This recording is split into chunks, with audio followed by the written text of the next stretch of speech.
সমাগত বিধানসভা নিৰ্বাচনক লৈ ৰাজ্যজুৰি ৰাজনৈতিক তৎপৰতা বৃদ্ধিৰ সমান্তৰালকৈ বৰক্ষেত্ৰী বিধানসভা সমষ্টিতো ব্যাপক ৰাজনৈতিক প্ৰচাৰ চলিছে।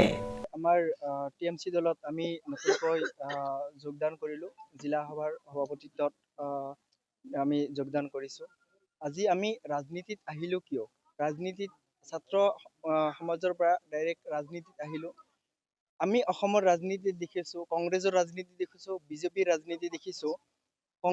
বিজেপি যিমান সাম্প্ৰদায়িক দল, কংগ্ৰেছো সিমান সাম্প্ৰদায়িক দল। কংগ্ৰেছ আৰু বিজেপিৰ কোনো পাৰ্থক্য নাই। কংগ্ৰেছে মুখা পিন্ধা সাম্প্ৰদায়িক দল আৰু বিজেপি খোল্লাম খোল্লা সাম্প্ৰদায়িক দল। গতিকে উভয় সাম্প্ৰদায়িক দলক আমি উৎখাত কৰিব লাগিব।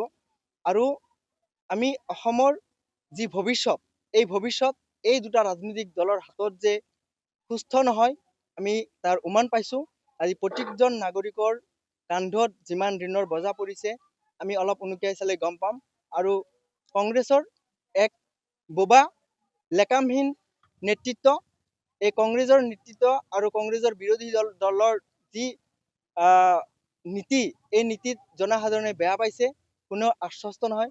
গতিকে আমি ইয়াৰ পৰা আমি পৰিত্ৰাণ বিচাৰিছোঁ আৰু আমি অনাগত দিনত বলিষ্ঠভাৱে আমি টিএমচি দলৰ পৰা নেতৃত্ব দিম বুলি মনোবাঞ্ছা কৰিছোঁ। আৰু টিএমচি দলটোক, তৃণমূল কংগ্ৰেছক আমি অসমৰ বুকুত জিলিকাই তুলিম আৰু সাম্প্ৰদায়িকৰ বিপৰীতে এক সুস্থ সমাজ গঢ়াৰ চেষ্টা কৰিম।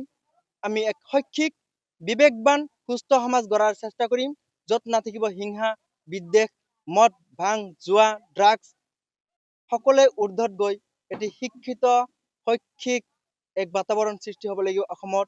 অসমত যি আমাৰ মহাপুৰুষসকলৰ জন্মস্থান আছিল, তেওঁলোকৰ যি কীৰ্তি আছিল, সকলোবিলাক উজ্বলাই তুলিব লাগিব আৰু সাম্প্ৰদায়িকতা নিপাত যাব লাগিব। ধন্যবাদ।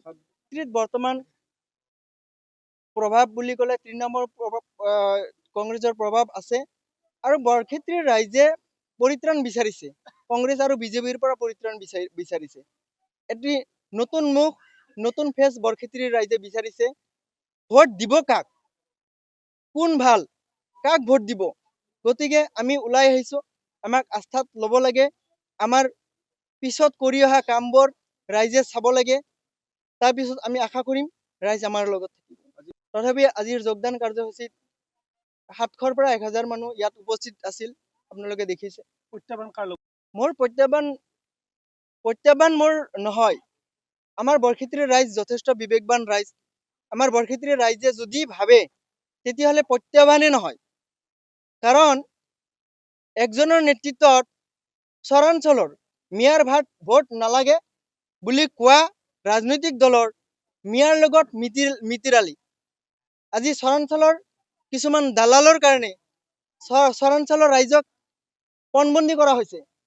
তেওঁলোকৰ এই যে এচাৰৰ নামত যি ভয় ভাবুকি দেখুওৱা হৈছে, ই নজিৰবিহীন। কাক ভোট দিব ৰাইজে বোলা কোনো কথা নাই। আমি প্ৰত্যাহ্বান কাৰো লগত নহয়, যদি ৰাইজে ভাবি চিন্তি ভোট দিয়ে। একজন অধিবক্তা, ৰাইজৰ কাৰণে কাম কৰি আছো, মানৱতাৰ কাৰণে কাম কৰি আছো, হিন্দুৰ কাৰণে কাম কৰিছো, মুছলমানৰ কাৰণে কাম কৰিছো, জাতি জনগোষ্ঠী সকলৰ কাৰণে সমিল মিলেৰে আগবঢ়াৰ প্ৰয়াস কৰিছো। গতিকে একজন শিক্ষিত আশা কৰি ওলাই আহিছো। যদি ৰাইজে বিবেচনা কৰে, তেতিয়াহ'লেতো তুলনাই নহয়। ধন্যবাদ। সমষ্টিটোত আগন্তুক নিৰ্বাচনৰ বাবে প্ৰস্তুতি আৰম্ভ কৰিছে প্ৰাক্তন আমছু নেতা তথা অধিবক্তা আমিৰুল ইছলামে। আনুষ্ঠানিকভাৱে তৃণমূল কংগ্ৰেছত যোগদান কৰে অধিবক্তা আমিৰুল ইছলামে। বৰক্ষেত্ৰী লাৰকুছিত অনুষ্ঠিত যোগদান সভাখনত সভাপতিত্ব কৰে তৃণমূল কংগ্ৰেছৰ নেতা জালাল উদ্দিনে। যোগদান কাৰ্যসূচী আছিল তৃণমূল কংগ্ৰেছৰ। আমাৰ নলবাৰী জিলাৰ অধিবক্তা আমিৰুল ইছলাম, তেখেতে আমছুৰ নলবাৰী জিলাৰ প্ৰাক্তন সভাপতি তথা সদ্য অসম আমছুৰ কেন্দ্ৰীয় সমিতিৰ যুটীয়া সম্পাদক আছিল, সহকাৰী সম্পাদক আছিল প্ৰাক্তন। গতিকে আজি তেওঁ আমাৰ দলত তৃণমূল কংগ্ৰেছৰ আনুষ্ঠানিকভাৱে যোগদান কৰিলে।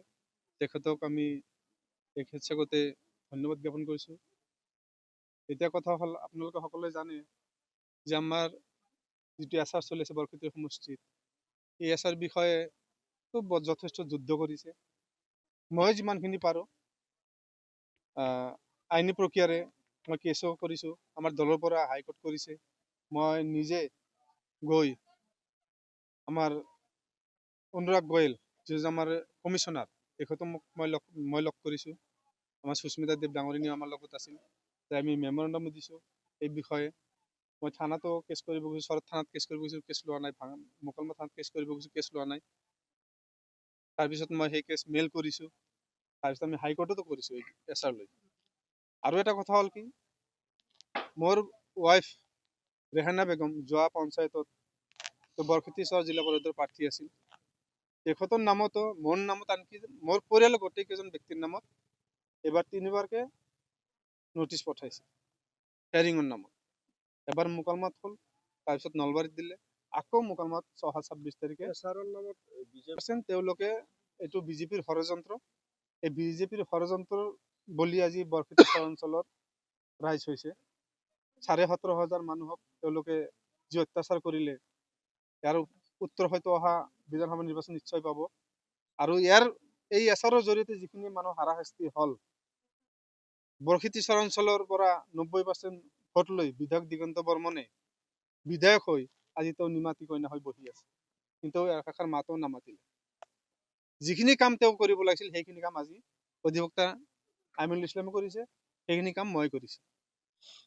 গতিকে মিছেছ জিলা পৰিষদৰ প্ৰাৰ্থী আছিল, তেওঁ ইলেকশ্যন খেলিছে, তেওঁৰ নামতো 3বাৰকৈ নটিচ আহিল। মই অনুৰোধ জনাওঁ প্ৰশাসনক যে আপোনালোকে অলপ বিবেচনা কৰক। বিবেচনা কৰি এই যিখিনি চৰ অঞ্চলৰ খাটি খোৱা মানুহখিনি আছে তেওঁলোকক অলপ সহায় কৰক, যাতে আগন্তুক নিৰ্বাচনৰ সময়ত এই মানুহখিনিৰ কোনো অসুবিধা নহয়, যাতে শান্তিপূৰ্ণভাৱে তেওঁলোকে ভোট দিব পাৰে, ভোটাৰ লিষ্টত যাতে নাম। তৃণমূল কংগ্ৰেছৰ নলবাৰী জিলাৰ সমিতিৰ সভাপতি জালালুদ্দিন আহমেদে প্ৰাক্তন আমছু নেতাগৰাকীক আনুষ্ঠানিকভাৱে তৃণমূল কংগ্ৰেছ দললৈ আদৰণি জনায়। যোগদান সভাত অঞ্চলটোৰ বিভিন্ন প্ৰান্তৰ বিষয়ববীয়াৰ উপৰিও অঞ্চলটোৰ ভালেসংখ্যক গণ্যমান্য ব্যক্তি উপস্থিত আছিল। নলবাৰীৰ পৰা ৰিংকু ৰায় চৌধুৰীৰ ৰিপৰ্ট, নিউজ নাও।